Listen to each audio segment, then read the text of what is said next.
Merci. Bonjour à tous, très heureux d'être là aujourd'hui. Moi, je travaille dans ces bureaux il y a 7-8 ans, donc c'est sympa de revenir ici sur scène pour le coup.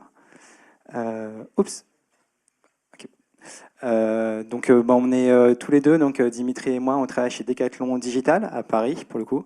Il y a une grosse partie des équipes à Lille et on est content de vous présenter aujourd'hui les enjeux auxquels on fait face. Donc on va faire un petit retour d'expérience et donc sur l'utilisation de la Modern Data Stack chez Decathlon. Donc on est, nous, pour le coup, beaucoup plus en fin de chaîne que ce qu'on a vu avant avec Michelin, puisqu'on est vraiment dans les équipes data et on est encore comme ça. La caméra, ça va être un peu compliqué.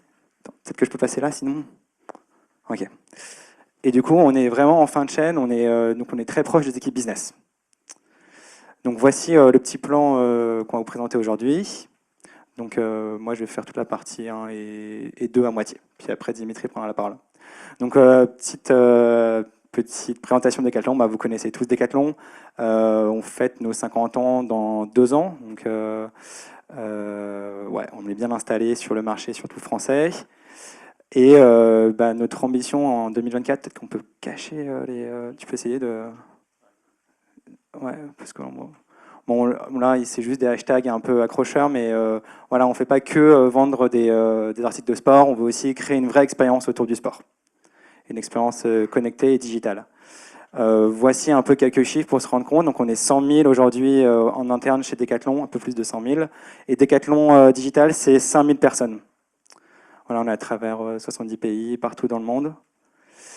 Et donc aujourd'hui, on fait face à des changements organisationnels. Et donc nous, on fait un focus sur la partie du coup analytique que je vais vous présenter aujourd'hui. Donc c'est une partie qui est en très forte croissance. On est passé, donc on a fait, on va dire x2 en moyenne en un an. On est réparti entre des équipes donc United, donc en France et aussi dans les pays. Donc moitié-moitié. Donc en tout, ça représente 300 personnes. Donc c'est des profils très orientés, data engineering, analytics. Mais on ne parle pas de toute la partie plateforme, etc. là-dedans. Et donc on sert un bon nombre de consommateurs. Donc là, je vais vous parler un peu de ça parce que je trouve ça intéressant de voir la transition qu'on a fait cette année. Donc ça, c'était notre organisation jusqu'à la fin de l'année 2023, en gros. Donc on était une équipe centrale, une équipe analytique, organisée par domaine, donc différents sujets, commerce, sports, value chain, sport, customer growth. Et donc on avait un head of analytics qui gérait toute cette équipe. Et du coup, on avait une forte communauté analytique avec des personnes qui avaient un rôle cross comme nous avec Dimitri, des staffs. Et donc, on arrivait à répandre, on va dire, des bonnes pratiques facilement sur environ 120 personnes en France. On a vu 150 personnes, mais on va dire que c'est 120 personnes, donc réparties sur 10 équipes d'environ 10 personnes, un peu plus. Donc, on est là pour servir les business. Et en fait, on était un peu en mode make to stock, c'est-à-dire qu'on faisait des dashboards qu'on stockait et les business domains venaient les récupérer. Et du coup, on ne le voit pas, mais en gros, on faisait parfois des cas analytiques qui étaient un peu loin de leurs besoins réels. Et donc, on a décidé, donc c'est pas évidemment moi, mais c'est nos supérieurs, et on a une nouvelle CDO qui a pris en place cette nouvelle organisation. Et donc, on est rentré en fait du coup dans les business domaines. Et donc maintenant, on est vraiment embarqué et on fait vraiment part des équipes business. Donc ce que ça change, c'est que du coup, au lieu d'avoir un seul chef pour toute l'équipe analytique, en fait, on a chacun un head of data. Donc par exemple, il y a un head of data commerce, un head of data sport. Et donc en fait, ce qui est vraiment très bien, c'est qu'on est vraiment embarqué et du coup, on priorise vraiment nos efforts en fonction des besoins business. Par contre, ça fait N BU data différentes en gros. C'est pas des BU, mais des équipes analytiques différentes. Et du coup, le risque, c'est de plus avoir de cohérence globale. Et ça, c'est vraiment quelque chose auquel on fait face, qu'on craint en fait pour la suite. Heureusement, on a eu cette partie un peu de centralisation avant de se séparer. Mais du coup, on essaie de là maintenant adapter notre organisation pour répondre à ce risque en fait. Donc pour ça, je rentre un peu plus du coup dans l'équipe analytique qui donc dans chacun des business. Voilà comment elle se compose en fait. Donc je prends le cas de Inside Commerce. Donc on a différents métiers. On a la partie Analytics Engineering, Data Scientist, BI et DA. Et donc on a le staff qui est là pour orchestrer un peu toute la partie technique et qui est un peu le bras droit du Head of Data, en fait, le bras droit technique. On a aussi d'autres compétences qui viennent se greffer du coup au domaine business. Et en fait, on a après toute une partie transverse qui alimente du coup ces business domaines. Donc c'est vraiment un changement pour nous de plus du tout être. Du coup, on a dû changer nos weekly, on a dû complètement changer notre manière de travailler. Et donc, il a fallu s'adapter. Et aujourd'hui, voilà, c'est ce que je disais, c'est qu'on fait face à ce risque d'être complètement, de créer en fait plusieurs fois la même chose. Donc, ce que je mets en dessous, c'est les sources. Donc, les sources en fait alimentent donc ce qu'on appelle le domaine insight, qui est la partie supérieure.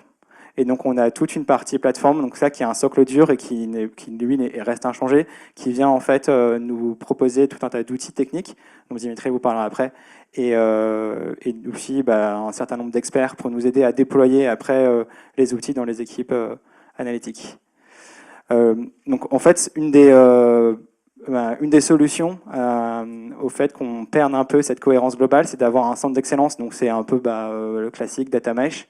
Donc en fait, ce qu'on a, c'est que les staffs maintenant vont rester cross. Donc on sera à la fois dans les domaines, mais c'est ce que j'ai mis, on est rooted in domaine, mais aussi lié au centre d'excellence. Et en fait, ça va être à nous un peu comme un magasin Decathlon. Vous imaginez bien que tous les magasins Decathlon se ressemblent et qu'il y a bien des personnes qui sont là pour faire en sorte que l'agencement soit pareil d'un magasin à l'autre. C'est un peu notre rôle. Par contre, on n'est pas là pour surveiller le chiffre d'affaires. Ça, c'est plutôt le rôle du Head of Data de voir si son équipe est rentable. On est vraiment là pour faire en sorte que les flux, que les gens circulent bien. C'est un peu pareil avec la donnée pour nous. J'aime bien cette analogie. Et du coup, on fait aussi appel à des champions. Ça pourrait être un peu les chefs de rayon, par exemple, qui sont là pour faire en sorte qu'ils soient un peu des relais et des ambassadeurs. Donc au sein des équipes, puisque nous, on n'est que 3 pour l'instant, staff. Donc je vous ai dit, environ plus que 120 personnes. Donc ça devient très, très compliqué de suivre chaque PR, chaque changement, etc. Donc on a ces champions qui sont là pour nous aider, donc à la fois sur la partie front, donc dans Tableau, et back aussi avec DBT, on en reparlera. Et du coup, on se sert aussi un peu de ces équipes-là comme terreau parfois pour expérimentaliser, je ne sais pas si c'est français, mais pour pouvoir tester des solutions, puis après les faire remonter en centrale. Donc maintenant, comment on fait pour, vu que l'organisation humaine change, comment on fait pour garder techniquement en fait un suivi et pour pas tout en fait refaire à chaque fois que l'organisation humaine change. Donc pour ça, il y a le cas par exemple du port USB-C. Quand vous changez de téléphone, avant il fallait changer, etc. de chargeur. Est-ce que c'est moderne de juste dire bon, on est interchangeable? Et d'un autre côté, est-ce que il faut plutôt, complètement s'embarquer dans une solution technique qui pourrait nous mettre à risque parce qu'on serait trop en fait enfermé dedans? Et du coup, c'est les cas de l'écosystème d'Apple. Et du coup, il y a un juste milieu. Et en fait, aujourd'hui, c'est tellement incertain la Modern Data Stack qu'on y va par étapes. Donc déjà, la première chose qu'on a observée, c'est qu'effectivement, toutes les équipes data utilisent des sources de données différentes. Donc, il y en a qui utilisent par exemple des tables donc on appelle ça le gold, ou on a une architecture médaillon, pardon. Et donc, toute la donnée source vient des systèmes. Il y a des équipes de core data engineering qui les retraitent. Et donc, il y a des tables qui sont plus ou moins matures que les autres. Et entre domain insight, en fait, on n'a pas forcément les mêmes sources parce qu'on n'est pas forcément au courant. Moi, je suis commerce, je connais très bien les tables de vente. Par contre, toi, qui es côté finance, tu les connais pas. Et du coup, voilà, on peut avoir ces incohérences qui vont exister. Et donc voilà, comment on fait en sorte qu'on utilise tous les mêmes référentiels et qu'à la fin, du coup, dans les cockpits, on ait tous les mêmes données, puisque sinon, on a vraiment, si on a un écart à la source, un écart à la sortie. Voilà la stack brièvement. Donc on a GitHub, Databricks et DBT, et puis on utilise Tableau pour la partie front. Et là, c'est les compétences du coup qui sont sur ces technos-là. Donc du coup, ce qu'on a trouvé comme solution, donc nous on utilise DBT pour en fait chaque projet Insight maintenant a son propre projet DBT et fait tourner ses propres transformations sur les mêmes sources. Et pour en fait utiliser les mêmes sources, ce qu'on a trouvé comme moyen avec DBT justement, c'est de créer un package qui contient en fait le même référentiel pour tout le monde et qui déclare toutes les sources. Donc pour ceux qui connaissent DBT, c'est juste en fait des déclarations de sources avec parfois du renaming et parfois un tout petit peu de cleaning. Et au moins, on les tous à récupérer en faisant juste un appel de dépendance ces mêmes référentiels communs. Donc ça, on appelle ça des modèles éphémères. L'avantage, c'est qu'il n'y a rien de matérialisé, en fait. C'est juste du code pur. Donc par exemple, si je décide de renommer une colonne d'une source, je l'appelle que ce soit le SKU ID, je mets item ID. Bah, par exemple, je vais créer une nouvelle version du package et d'autres projets donc, pourront toujours se baser sur l'ancienne version. Ils ne seront pas impactés puisque la donnée sous-jacente n'est pas changée, en fait. C'est juste eux qui vont mettre cet alias. Les personnes qui ont intégré la dernière version du projet auront l'alias à jour. Donc ça, c'est très, très, très pratique, justement, pour avoir un peu ce qu'on a vu avec le port USB-C, c'est-à-dire qu'on a tous le même adaptateur maintenant. Derrière, on utilise du coup des exposures aussi dans DBT, ce qui est vraiment pratique pour pouvoir en fait faire un lineage end-to-end du coup des sources jusqu'à la BI. Et on utilise un modèle en étoile aussi, donc ça, on harmonise entre nous les bonnes pratiques là-dessus. Par contre, on se pose une question maintenant, c'est de comment on va utiliser les transformations d'un domaine à l'autre. Parce que là, en fait, on fait une grosse étape en fait, quand on passe des sources à l'insight. On croise pas mal de sources entre elles et on fait souvent les mêmes transformations, par exemple pour suivre le stock, historiser les ventes, etc., le catalogue. Et donc, on peut créer ces dépendances-là, mais ça peut être assez dangereux parce qu'il y a un problème d'orchestration. Si celle-là, elle tourne à, je sais pas, 2 heures du matin, celle-là, elle tourne à quelle heure, puis si la 2 dépend aussi de la 3, ça fait des dépendances cycliques. Donc, on se creuse un peu la tête là-dessus. Et du coup, la solution qu'on a trouvée, qui va être implémentée là cette année, c'est de faire en fait un projet qu'on appelle AE Core, donc Analytics Engineering Core, et qui va contenir en fait des data marts génériques, on les appelle comme ça, ou comment. C'est vraiment tout nouveau, donc il y a certaines personnes de Decathlon qui peuvent grincer des dents là, parce que je ne sais pas quel est le terme exact, mais en gros, c'est des marques qui vont être capitalisées au sein d'un projet par an, qui va être au niveau plateforme et qui va être du coup un projet ultra critique pour les autres projets. Donc on va utiliser Airflow pour pouvoir synchroniser ces projets entre eux et on garde le fait d'avoir les sources en commun. Au sein de ce projet aussi source, on a quelque chose de très intéressant, c'est qu'on a des features de monitoring. Donc on a un package DBT Artifact qui à chaque fois qu'un projet en fait tourne en fin de chaîne, il envoie des logs de monitoring sur une base commune. Et du coup, nous en tant que staff, on peut suivre la production. Il y a plus de 10 projets DBT, on peut voir combien de modèles sont créés par jour.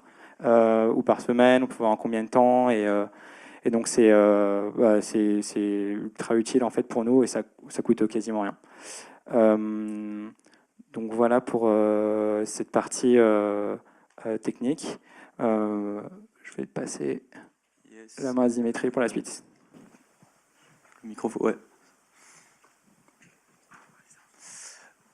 Hello tout le monde. Du coup, je présente notre boîte à outils. Donc, Martin a déjà parlé des outils. Ouais. Des outils du coup sur notre stack. Et là, je vais les dérouler en fait comme sur la slide, et avec un focus sur les 4 piliers de cette présentation. Du coup, la qualité, vélocité, gouvernance et l'optimisation des coûts. On utilise du coup Git, c'est un outil de collaboration qui nous aide à assurer la qualité du code en faisant des peer reviews, donc des reviews entre les différents développeurs, et en suivant en suivant les différentes versions, et on peut du coup grâce à Git faire des modifications transparentement, d'une façon transparente, et du coup avec une grande traçabilité en prod. Ça accélère aussi le développement collaboratif, vu que c'est l'idée, l'objectif de l'outil. Ça accélère aussi grâce aux GitHub Actions, donc grâce aux différentes automatisations qu'on peut faire dans l'outil, pour justement automatiser les tâches redondantes, répétitives de check classiques pour faire avant la mise en prod, comme la CI/CD par exemple, et la CD pour le deployment automatique. En termes de gouvernance, Git nous aide parce qu'en fait, si on a des templates de repos avec des readme et des how-to dans les repos, du coup ça aide à mieux documenter, à augmenter la couverture de la documentation sur les différents repos. Ça garde des trails d'audit du coup et de version, donc ça vient avec le contrôle de version dont je parlais tout à l'heure. Et du coup, avec des access de sécurité, donc on peut donner plusieurs niveaux de sécurité à 2 groupes de personnes différentes, et donc on a plus de contrôle sur qui fait quoi et qui a le droit de faire quoi. Pour la partie cost efficiency, c'est un peu une conséquence de tout ce que je viens de dire sur l'outil. En gros, ça, vu que ça aide à automatiser des choses, donc ça fait gagner du temps, et ça économise des ressources et du temps des personnes. Et on a un pricing scalable sur Git, donc il y a de différents plans, il y a un plan gratuit, mais nous on a un plan enterprise plutôt, qui nous donne des minutes gratuites par mois, donc en fonction des runners, en fonction des minutes de run gratuites sur les GitHub Actions. Donc c'est pas très cher pour ce que c'est, Git. Pour Databricks, du coup, on a Databricks, et Databricks, ce qui est bien, c'est que en fait, c'est robuste, les schedulings sont plutôt clean, et ça supporte du ML et du SQL. Donc c'est vraiment une plateforme unifiée pour tout faire, ça aide à rationaliser les flux de travail analytique. Et ça traite très bien la big data, vu que c'est du PySpark derrière, donc c'est du distribué. Pour la gouvernance aussi, pareil, on a de différents, on peut gérer les permissions, donc différentes règles d'accès, et des fonctionnalités de data protection. Pour le coup, donc là, sans rentrer dans le débat des cloud providers, donc c'est cher, c'est pas cher par rapport aux autres cloud providers, mais déjà c'est sur du cloud, donc c'est managé, et donc ça n'a aucun coût on-premise. Ce qui est bien chez Databricks, c'est le fait de pouvoir personnaliser ses clusters de compute. Donc c'est pas un truc caché, chaque utilisateur peut choisir le cluster qu'il veut et même customiser son cluster en fonction du job qu'il veut compute, qu'il veut tourner. Et ça, avec la bonne acculturation, en fait, on se retrouve très vite dans un environnement où ça coûte pas très cher et que le compute est optimal. DBT, du coup Martin en a déjà parlé, mais rapidement, c'est un outil qui aide à avoir de la transformation de données consistante avec des tests, du test coverage, c'est important pour la qualité de la donnée. C'est rapide, pour la vélocité c'est rapide parce que c'est du SQL, c'est simple, et ça permet aussi d'optimiser la performance en passant par des modèles incrémentaux, par exemple, c'est un exemple. Et pour la gouvernance aussi, ça génère une documentation sur le lineage de bout en bout et une description des colonnes. Pour les tests aussi, on peut faire des quality checks, donc pas que les tests classiques unitaires de non nul, de unicité, mais aussi des tests de non-régression. Pour le cost, du coup, c'est DBT Core, c'est gratuit pour le coup, et ça vient vraiment à la dernière couche de transformation, donc ça évite d'avoir un ETL très sophistiqué, très complexe pour la couche Insight, donc pour la dernière couche de transfo, pour les données self-service, pour le métier. Tableau, notre outil de vise, du coup Tableau c'est un outil très puissant qui offre un panel très large de visualisation possible, donc de très grande qualité, normalement. Et pour la vélocité aussi, donc d'un point de vue rapidité, ça aide en fonction, ça propose des visus en fonction des données sources uploadées. Donc ce qui est bien, ce qui aide à prendre des décisions plus rapidement.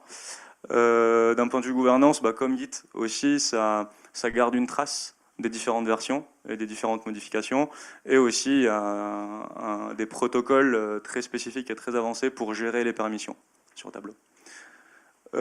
Pour la partie cost efficiency, c'est en fait le flexible licensing, c'est un point qui joue en fait parce qu'on a plusieurs types de licences sur Tableau, des licences viewer, donc read only, des licences explorer et des licences creator. Et aussi, on a la possibilité de faire des extracts donc, sur les data sources. Lorsqu'on fait un extract de notre data source sur Tableau, ça soulage un peu le warehouse, dans le sens où on tape plus sur le warehouse. C'est Tableau qui gère les computes. Collibra, du coup, je ne sais pas si vous connaissez, mais c'est un outil de data gouvernance. Et pour la gouvernance, donc c'est assez intuitif. Et voilà, ce qui est bien, c'est que ça se synchronise avec Databricks. Donc lorsqu'on génère nos tables Insight, donc les tables Mart, Self-Service, avec les bonnes documentations et les bonnes descriptions, ça se synchronise automatiquement avec Collibra. Donc voilà. Je passe à la slide suivante. Donc là, c'est pour vous donner un exemple en fait de comment, avec les templates, je vais parler rapidement de templates, Martin aussi, comment on peut partager les best practices à travers toutes les équipes.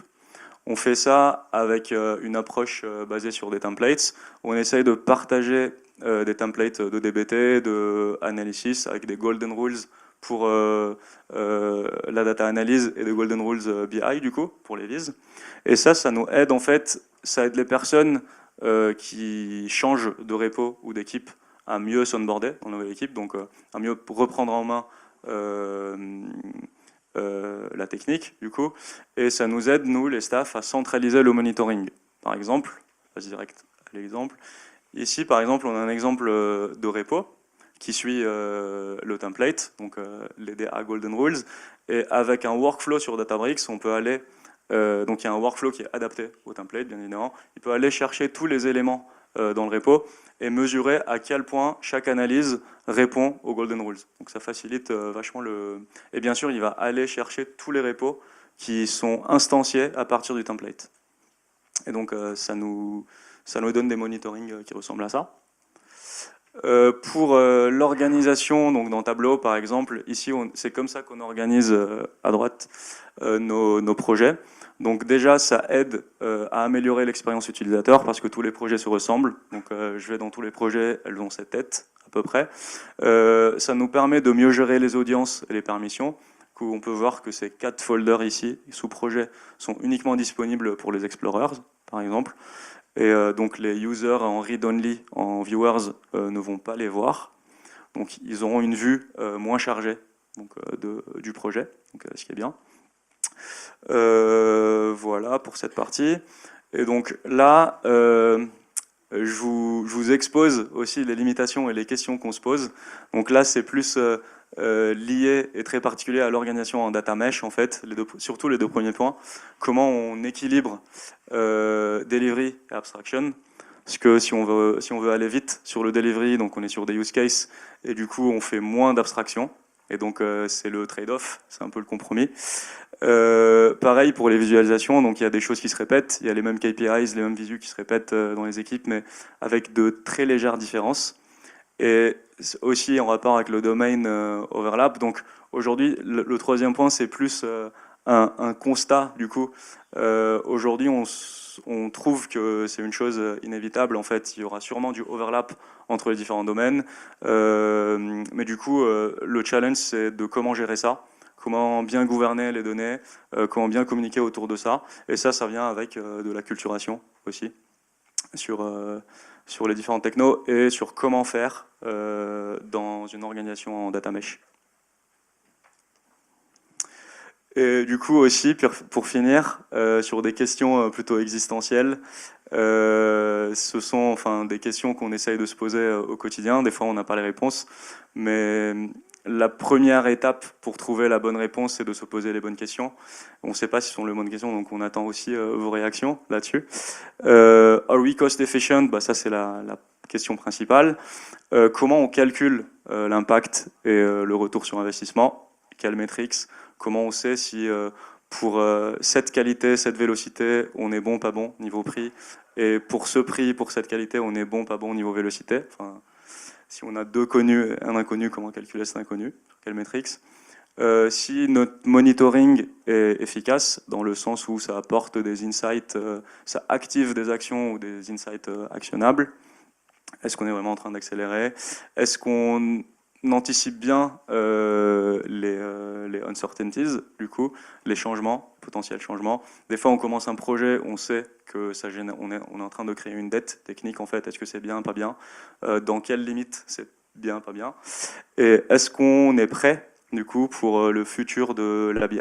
Donc, Metric Store, Tableau Pulse, Tableau GPT, tout ça, on entend parler et on se demande si on est prêt ou pas. Et le point aussi, dernier point que Martin a évoqué rapidement, comment définir, comment en fait, tout est dans le point, du coup dans le bullet point, how to get out from an editor without recoding everything. Du coup, c'est bien d'avoir tout as code, mais on ne peut pas se protéger entre guillemets d'un outil en particulier et être bon et efficace sur l'outil ou sur la toolkit de l'outil en même temps. Donc il y a aussi un trade-off ici à gérer. Voilà, c'est tout. Merci.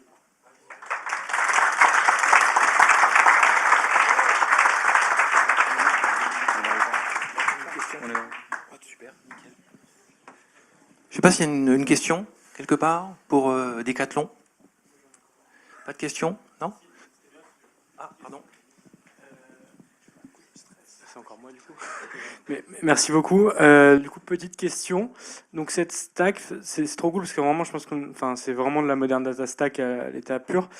Et ça s'oppose à qu'est-ce que vous aviez avant et en passant sur ce genre d'outils, est-ce que vous avez constaté, je sais pas, une meilleure vélocité, une meilleure gouvernance? Vous avez vraiment une énorme différence ou pas tant que ça?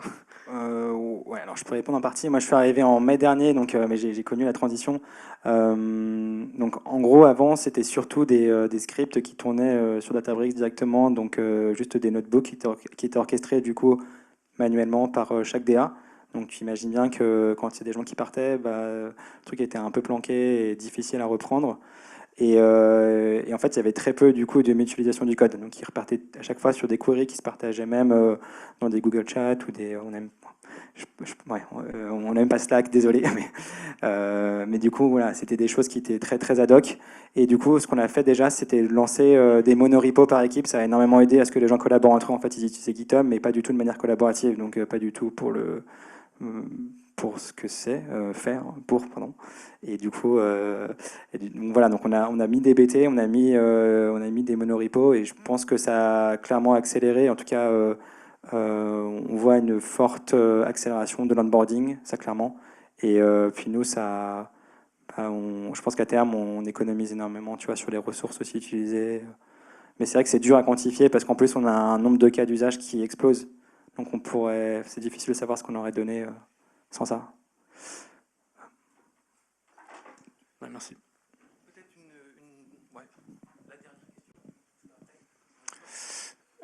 En fait, j'en ai deux.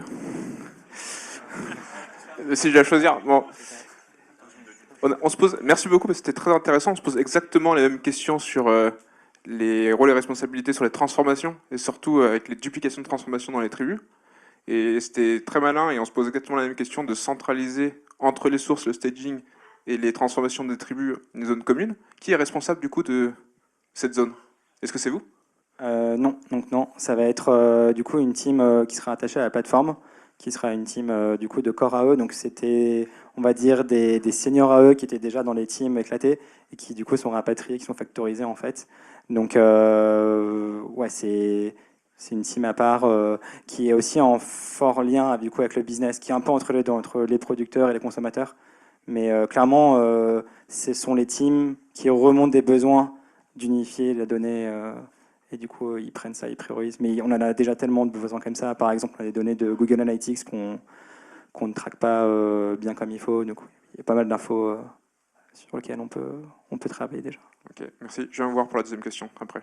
En plus, les analytics engineers qui constitueraient cette équipe sont déjà, ont déjà été dans les domaines, donc assez proches des données business et des transfos, donc du besoin.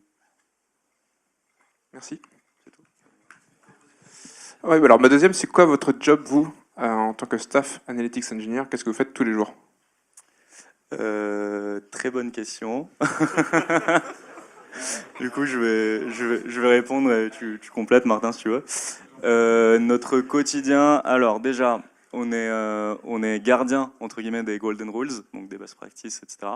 On s'assure que toutes les bonnes pratiques sont appliquées sur nos domaines, du coup, et cross-domain.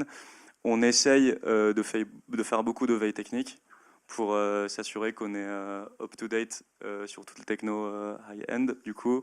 Se poser des questions du style, les questions qu'on a mis sur la slide, du coup, et s'assurer qu'il n'y a pas de point de blocage pour les collabs, point de blocage technique, qu'il n'y a pas de friction entre eux et les outils et process, la façon de deliver.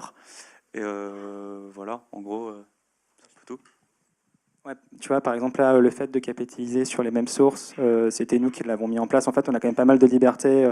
On met toutes les GitHub Actions, c'est nous qui les mettons en place.